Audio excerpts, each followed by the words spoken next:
সারা পৃথিবীতে প্রতি বছর 5,70,000 রোগী জরায়ুর ক্যান্সারে আক্রান্ত হয়। তার ভিতরে 3,10,000 রোগী প্রতি বছর জরায়ুর ক্যান্সারে মারা যায়। আমাদের বাংলাদেশেও এই সংখ্যাটা কিন্তু কম না। প্রতি বছর বেশ একটা জরিপে দেখা গেছে প্রতি বছর 8,275 জন রোগী আক্রান্ত হয় গড়ে, এবং 4,971 জন 4,971 জন রোগী এই জরায়ুর ক্যান্সারে কিন্তু প্রতি বছর মারা যায়। এটা কিন্তু কম নয়। কিন্তু জরায়ুর ক্যান্সারের যে আসল রোগটা, এটা চিকিৎসা বিজ্ঞানীরা কিন্তু শনাক্ত করেছে। এতদিন এই রোগটা শনাক্ত করতে একটু কষ্ট হয়েছিল, কিন্তু এটা একটা ভাইরাস দিয়ে হয়। ভাইরাসটার নাম হিউম্যান পেপিউলোমা ভাইরাস বা HVP। এই ভাইরাস দ্বারা কিন্তু এই জরায়ুর ক্যান্সার হয়ে থাকে। জরায়ুর ক্যান্সারের উপরে আমি বেশ কিছু আলোচনা করব। আলোচনাটি মনোযোগ সহকারে আপনারা শ্রবণ করুন। আসসালামু আলাইকুম রহমতুল্লাহি ওয়া বারাকাতুহু। আমি ডাক্তার মীর শহীদুল ইসলাম। আমার চেম্বার শুভেচ্ছা 255, ঐতিহ্যবাহী শেখঘাট, সিলেট। যে গুগলে গিয়ে ডাক্তার মীর শহীদুল ইসলাম কথাটি লিখে সার্চ দিলে আপনি আমার সম্পর্কে বিস্তারিত তথ্য পেয়ে যাবেন। দর্শক শ্রোতা, আলোচনা করব জরায়ুর ক্যান্সার। জরায়ুর ক্যান্সার বলতে আমরা কি বুঝি? জি, জরায়ুর ক্যান্সার বলতে আমরা বুঝি জরায়ুর ভিতরে যে মায়োমেট্রিয়াম আছে, এই মায়োমেট্রিয়ামের ক্যান্সার কি জরায়ুর ক্যান্সার বলা হয়। মূলত এখন এই জরায়ুর ক্যান্সারটা বেশিরভাগই উৎপত্তি হয় কিন্তু সার্ভিক্স দিয়ে। সার্ভিক্স মানে জরায়ুর মাথা, যেটাকে ইউটেরাস টেল বলি, যেটা 1 ইঞ্চি 1 ইঞ্চির মতো একটা জায়গা, যেটা দিয়ে বাচ্চা প্রসব করে, যেটা এই সার্ভিক্সটা যোনিপথে বা ভ্যাজাইনার ভিতরে অবস্থান করে। ভ্যাজাইনা স্পেকুলাম দিয়ে যখন আমরা এটা প্র্যাকটিক্যালি দেখি, তখন কিন্তু ক্লিয়ারভাবে 1 থেকে 1.5 ইঞ্চি বেরিয়ে আছে সার্ভিক্স।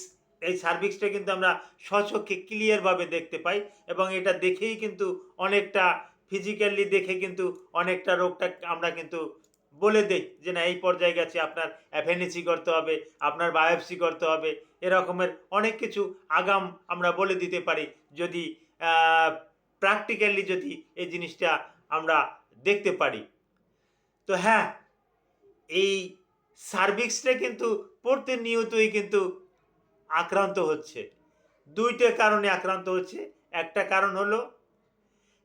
কারণ হলো প্রতিনিয়ত সে ইন্টারকোর্স করছে, স্বামীর সাথে যৌন মেলামেশা করছে, যার পরিপ্রেক্ষিতে আঘাত আঘাত ঘটছে। দ্বিতীয়ত, ওখান থেকে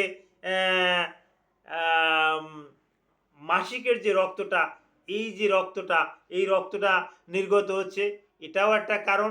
আর একটা ঘন ঘন ঘন ঘন সন্তান নেওয়া এবং কষ্টদায়ক ডেলিভারি, এর পরিপ্রেক্ষিতেও কিন্তু এই জরায়ুতে কিন্তু সমস্যা হতে পারে। তারপর আসে হাইজিনিক মেনটেন না করা। আমরা এক্ষেত্রেও কিন্তু জরায়ুর ক্যান্সার হতে পারে। আর আমরাও এটাকে বলি এটা নীরব একটা ঘাতক। জরায়ুর ক্যান্সারটা এটা একটা নীরব ঘাতক। লক্ষণ কি? পেলভিক্স ক্যাভিটিতে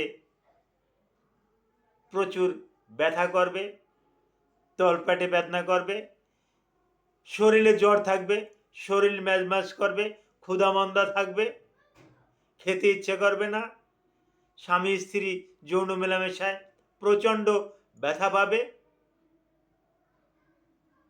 হোয়াইট ডিসচার্জ হবে, ডিসচার্জে দুর্গন্ধ থাকবে, ডিসচার্জের কালার চেঞ্জ থাকবে, ডিসচার্জের কালারটা সবুজাভাব হয়ে যাবে, কারো কারো ক্ষেত্রে হলুদ রঙের হয়ে যেতে পারে।